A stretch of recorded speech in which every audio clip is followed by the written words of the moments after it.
वैदे, काय बोलताय तुम्ही? अहो, आज जे काही झालंय ते पहिल्यांदा झालंय आणि चुकून झालंय. आणि अशा गोष्टी चुकून झाल्या म्हणून आपण आपल्या परंपरेत बदल करायचा का?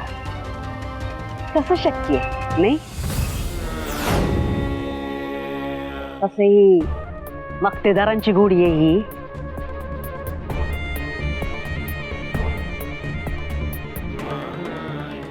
मक्तेदारांच्या नावासारखीच उंच असली पाहिजे.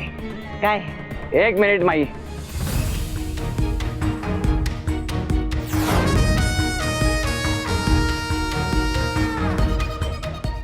आपण पक्षनेते जनतेचं हित जपणारे, त्यांची रक्षा करणारे, एखाद्या परंपरेसाठी एखाद्या जीवाची हानी झालेली तुम्हाला चालणार आहे का?